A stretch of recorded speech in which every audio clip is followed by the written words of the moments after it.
Se tu não assistiu a primeira parte do vídeo, eu vou deixar o link no box de descrição aqui embaixo. É importante assistir a primeira parte do vídeo para entender essa. Então, eu tinha parado no item contribuição do teste para o sucesso, que é o meu item favorito. Então, o que esse item diz? Diz que ter testadores envolvidos nas revisões dos requisitos ou no refinamento da história de usuário. Ter esses testadores trabalhando em conjunto com os projetistas do sistema enquanto o sistema está sendo projetado. Ter testadores trabalhando em estreita colaboração com desenvolvedores enquanto o código está em desenvolvimento. E ter testadores para verificar e validar o software antes de liberar. Então, o que acontece?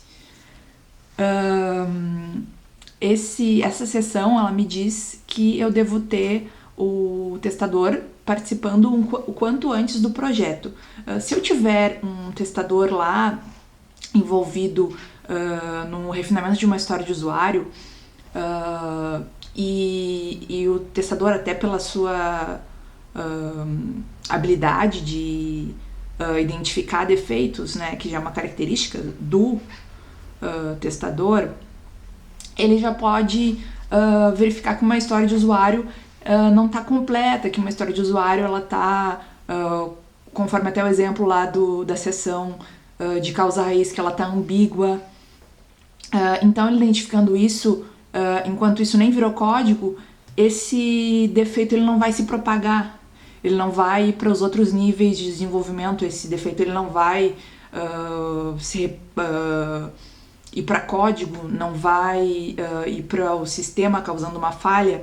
Então, é importante eu ter desde as fases iniciais o testador, né, uma lista de teste, enfim, envolvido no processo. Outra questão, ele fala aqui que, uma das coisas que ele fala aqui é que a identificação e remoção de defeitos de requisitos reduz o risco de desenvolvimento de funcionalidade incorreta ou não testável. Então, obviamente, um requisito, né, uma história de usuário, enfim, que não esteja bem escrito, vou dizer assim, mas enfim, ambíguo, incompleto, ele pode provocar o desenvolvimento de uma funcionalidade incorreta, de algo que não era bem o que o cliente esperava. Outra questão é uma funcionalidade não testável. Essa questão de especificação não testável é bem importante. Por um exemplo de uma especificação não testável seria ter na documentação que os filtros do sistema devem ser rápidos. O que é rápido? Rápido, para mim, pode ser 3 segundos. Rápido para o desenvolvedor pode ser 5 segundos. Para o usuário pode ser 1 segundo.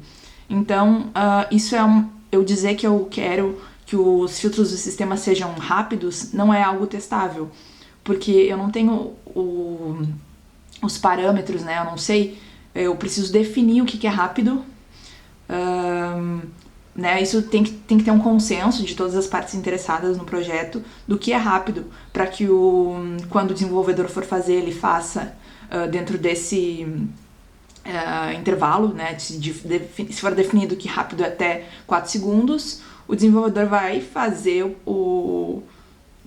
os filtros baseado nesse parâmetro. E a mesma coisa eu quando for testar, eu vou testar baseado nesse parâmetro. Então, e quando o usuário for utilizar, ele vai também considerar que isso que é rápido. Então é importante que a especificação ela seja testável. Um outro exemplo seria dizer que a documentação dizer que o layout deve ser bonito. O que é bonito? Para mim, bonito pode ser em tons de verde, para um outro envolvido no projeto pode ser em tons de azul. Então, o testador, pela sua própria personalidade, ele consegue identificar melhor essas questões. Mais adiante, tem uma seção que fala sobre a personalidade do programador e do testador e cita isso, né, da habilidade de identificar falhas do testador, porque ele tem um olhar mais crítico, né, ele já é treinado para isso. Então, a outra questão do entendimento em comum de todas as partes interessadas. Então, quando eu tenho um testador envolvido no processo quanto antes, eu também faço com que o entendimento do que é bonito, por exemplo, de ser tudo em tons de verde, seja o mesmo conceito para todo mundo. Vai ser o mesmo conceito para o analista de sistemas, vai ser o mesmo conceito para o testador, para o desenvolvedor, para o cliente. Então, por isso que é importante. A próxima seção é a garantia da qualidade e teste. Geralmente acham que o QA, né, ou o QA, né, como muita gente chama, e garantia de qualidade é a mesma coisa, mas não é, são coisas diferentes.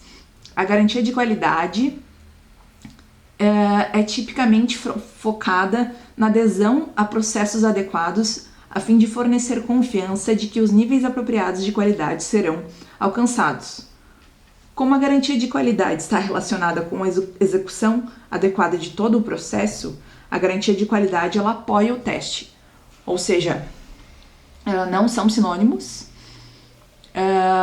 A garantia de qualidade ela é relacionada a processo, enquanto o teste ele vai executar um processo, né? Ele vai basicamente encontrar defeitos, mas ele não está relacionado embora ele execute o processo, ele não interfere nesse processo. Mais ou menos isso, pelo que eu entendi. Quem faz o gerenciamento do processo é a garantia da qualidade, e o teste ele só executa esse processo. Eu acredito que se tiver uma falha que seja recorrente, talvez a garantia de qualidade queira rever o processo, se tiver algo do testador que não está tão... algum processo do testador que não está atendendo a expectativa, a garantia de qualidade tenta ajustar o processo para que o teste seja satisfatório. Eu acho que é algo mais nesse sentido. No syllabus, recém agora, ia ser a seção de erro, defeito e falha. E pode ver que durante todo as sessões que já foram faladas, se fala em erro, defeito e falha, né? Então, por isso que eu puxei como a primeira sessão. Então, o próximo são os 7 princípios de teste.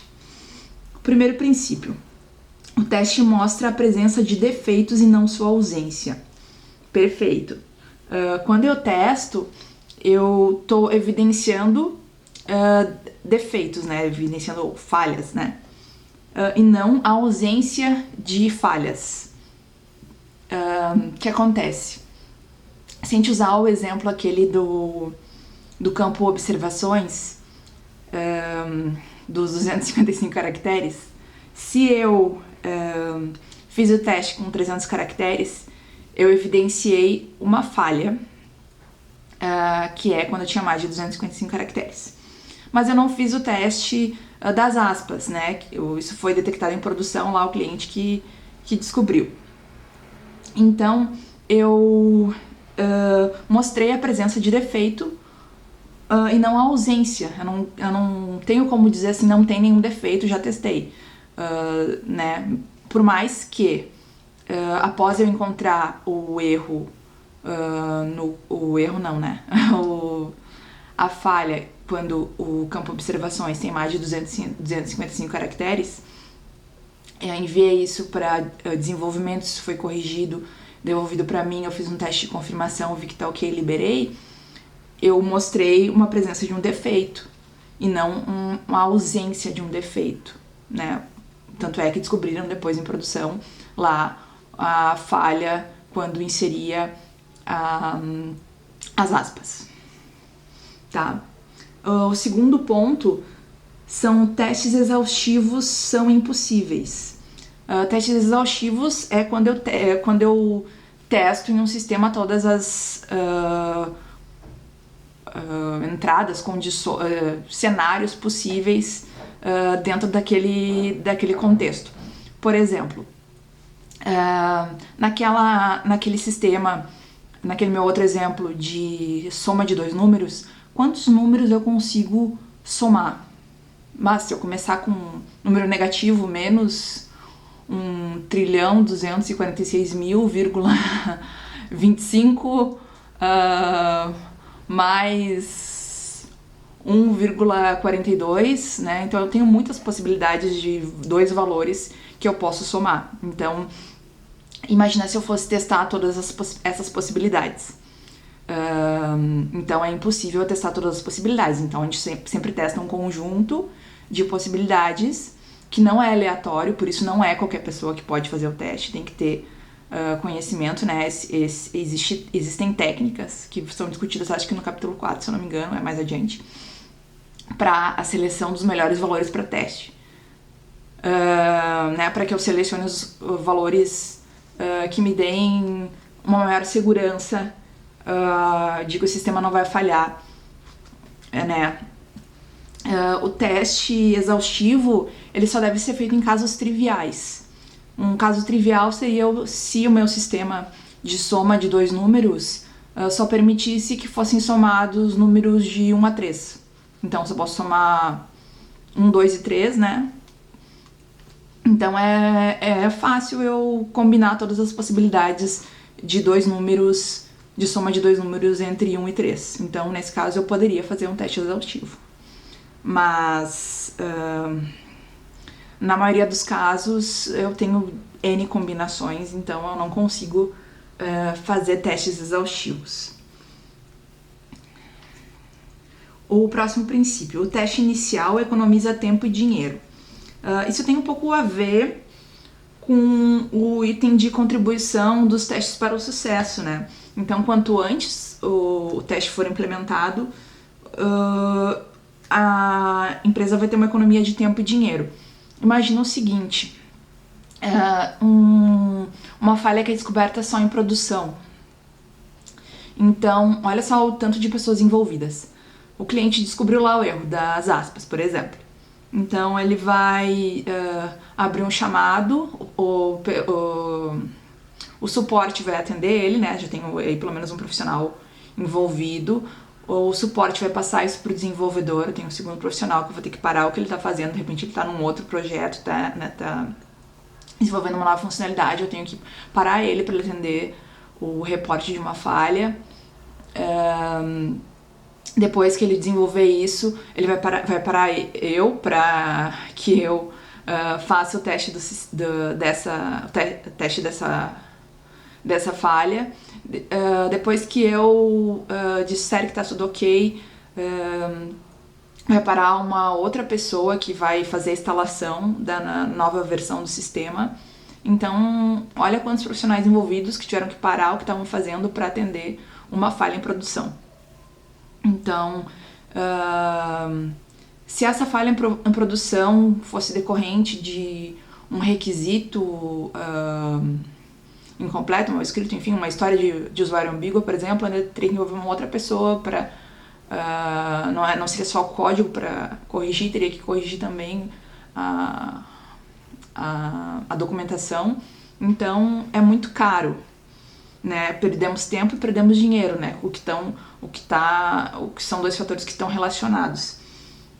Então, o teste inicial, ele economiza isso, ele economiza esses dois itens. E tem bastante a ver com a questão da contribuição dos testes para o sucesso, porque quanto antes eu tiver testadores envolvidos no processo, né, lá desde do refinamento de requisitos e história de usuário, mais se economiza tempo e dinheiro. Eu evito que um erro em nível de requisito vá para código, vá para sistema. O próximo princípio são que defeitos se agrupam, segundo o que nos diz no material. Um pequeno número de módulos concentra um maior número de defeitos. Os defeitos eles ficam agrupados. O próximo item é o cuidado com o paradoxo do pesticida. O que nos diz esse princípio? que é o seguinte: assim como um pesticida, após um tempo, o seu uso após um tempo faz com que os insetos fiquem resistentes a ele, o mesmo aconteceria com um teste. Eu repetindo várias vezes um teste, ele se tornaria obsoleto e deixaria de encontrar falhas.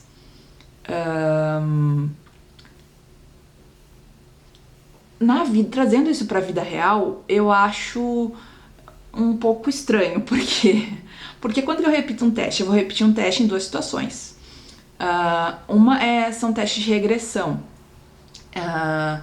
que eu vou repetir um teste que é o seguinte: o sistema sofreu uma alteração, seja evolutiva, né, uma nova funcionalidade, ou seja corretiva, um bug. Enfim, independente do motivo, teve uma alteração de sistema. Vamos supor que era um sistema de pedido, que o frete, que era frete grátis a partir de R$50, agora o frete grátis é só a partir de 100. Então, o que acontece? Eu tenho uma nova funcionalidade, né? Eu tenho uma alteração, não nova funcionalidade, mas eu tenho uma alteração de regra de negócio. Vou testar essa regra, né? Se o frete grátis está sendo aplicado agora só a partir de R$100, né? Tem que garantir que quem está pagando menos que isso não está ganhando frete grátis. Mas, ao mesmo tempo, as outras funcionalidades do pedido, elas devem continuar acontecendo. Independente do frete grátis ou não, eu tenho que continuar conseguindo finalizar um pedido. Isso funcionava antes, né? Eu só mudei uma regra de negócio. Então, o teste de regressão, ele garante que coisas que já funcionavam antes continuem funcionando. Porque quando eu faço uma alteração do sistema, pode ser que cause efeitos colaterais em outras partes do sistema. Então, o teste de regressão, ele serve para garantir que o que já funcionava após uma modificação continue funcionando. A grosso modo, é isso aí. Então, esse é o teste de regressão. Em casos de alterações no sistema, eu repito sim testes de regressão. Outra situação que eu repito teste é o teste de confirmação. O teste de confirmação é o seguinte: eu testei lá o sistema de pedidos, achei um erro quando eu adiciono o item 6. Quando eu adiciono 6 no pedido, o pedido não vai. Clico em fechar pedido e, enfim, nada acontece. Então, eu vou reportar isso para o desenvolvedor, né? Vou lá abrir uma tarefa e, né, explicando o erro.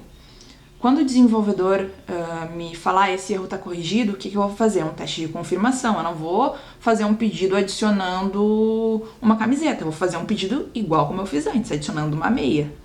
E agora, nesse teste, que é o mesmo teste, como houve essa alteração no sistema, o pedido com a meia ele tem que funcionar. Então, esse é o teste de confirmação. É quando eu verifico se uma falha reportada foi corrigida. Então, eu vejo na vida real essas duas situações em que tu repete um teste. E nessas duas situações de repetir teste, não vai acontecer de tu ter um teste obsoleto. Nessas duas situações eu não vejo como. Né, porque tu tá confirmando que o erro foi de fato corrigido, o outro tu tá confirmando de que não houve efeitos colaterais.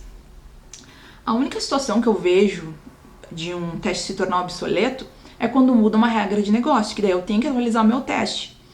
Mas daí não é porque esse teste ele não vai encontrar novos defeitos, conforme diz esse princípio, e sim porque o teste ele vai me dar falsos positivos e falsos negativos, porque eu tenho uma regra diferente. Né? No caso do próprio frete grátis, quando era R$50 e tinha frete grátis, eu fazia um teste com um pedido de R$51 e eu tinha frete grátis. Quando o frete grátis passa a ser a partir de 100, o meu teste, que tinha de R$51, que antes tinha que me dar frete grátis, agora não tem que me dar frete grátis. Então eu tenho que atualizar esse meu teste de acordo com a nova regra de negócio.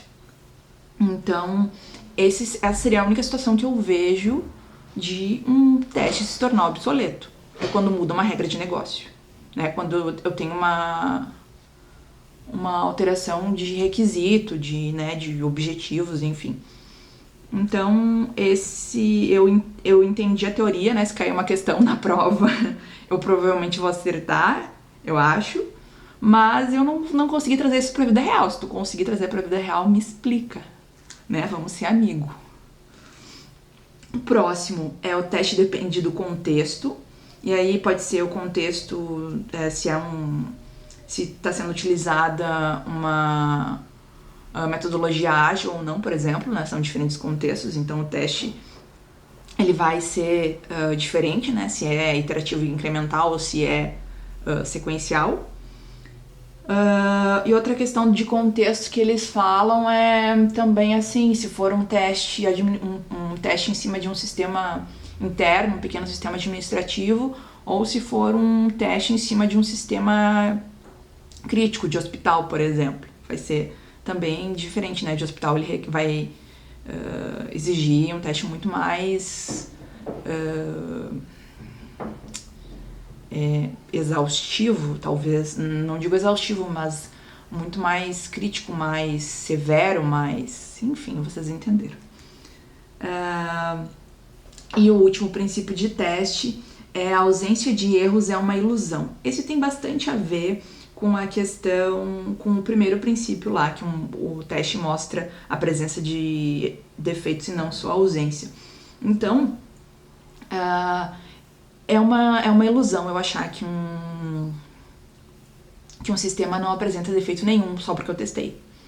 Eu testei uma série de situações, mas existem situações que eu não pensei, que o programador não pensou, que ninguém pensou, que vai ser no momento de uso do sistema mesmo, né, no momento de produção que essa situação vai acontecer, que nem a questão lá das aspas. Foi só em produção, ninguém pensou, o programador não pensou que alguém ia usar aspas numa observação, eu também não pensei, enfim. Então vai ter situações específicas que vão acabar fugindo ao nosso controle e então o teste ele diminui a probabilidade de acontecerem erros, né? Ele não elimina, conforme foi dito lá no vídeo anterior. Então, agora vai ser um outro item que eu vou adiantar. Também vou puxar pra frente porque os itens seguintes falam muito disso, então fica sem sentido falar de uma coisa que não foi, né, usar um conceito que nem foi explicado. Então, a próxima sessão que a gente vai falar é a rastreabilidade entre a base de teste e os produtos de trabalho de teste. Então,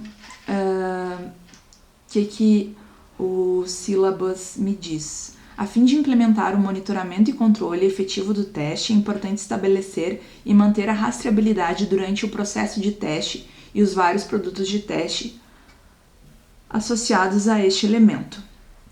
Então, o que acontece? O que eu entendo disso aqui?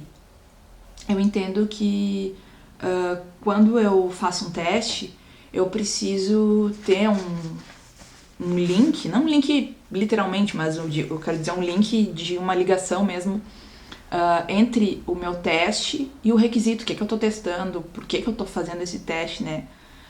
Um documento que eu inventei lá na última empresa que eu trabalhei era o seguinte: a gente trabalhava com uma história de usuário. Então, a gente tinha um sistema que a gente jogava as histórias de usuário lá dentro dessa ele era uma tarefa, a história de usuário, daí os programadores faziam subtarefas para essa história, e pra mim só interessava testar a história, né? Subtarefas eram coisas mais técnicas, não eram do meu interesse. Então eu pegava aquela história de usuário, transcrevia ela para o Word lá que eu usava. E aí quando e deixava lá linkada com o sistema que a gente usava. Então, se eu clicasse em cima da história de usuário, eu ia lá para esse sistema, era um sistema online, eu ia lá para o sistema onde estava a história do usuário com as suas tarefas derivadas que estava dentro, né? E essas histórias de usuário, elas ficavam dentro de uma lista que tinha o nome da sprint, com data de entrega associada a marco, enfim, ficava tudo rastreável. Então, eu acredito que essa rastreabilidade que ele fala entre a base de teste e os produtos de trabalho, eu acredito que seja isso, né? Meu produto de trabalho, então, né, seria esse documento que eu usava, e as histórias de usuários seria a minha base, era o que eu usava como base de teste, então eu tinha esse link, então eu fazia, tinha a história de usuário escrita, se eu clicava eu ia para lá, embaixo eu tinha tabelas assim embaixo dessa história de usuário, que eram os testes que eu fazia para aquela história de usuário, os casos de teste, né? Então eu tinha vários casos de teste associados àquela história, e para cada caso de teste eu dizia se passou ou não passou, e se decorrente daquele teste foi encontrado algum erro, e aí eu botava o erro que foi encontrado, clicava no erro e ia pro link lá nesse sistema onde tinha o meu reporte de falhas, né? Então eu tinha toda essa rastreabilidade, né, entre o documento que eu usava de teste mesmo e a nossa lá onde ficava o nosso sistema, lá onde ficavam as tarefas. Então existia essa rastreabilidade, né? Eu sabia o que ligava com o que. Eu acho, espero que eu tenha entendido certo que seja isso.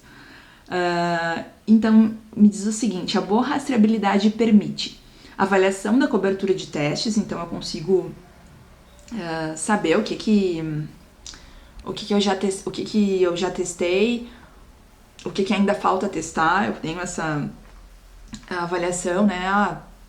Essas histórias ainda não foram testadas, né? Isso está ligado com isso aqui.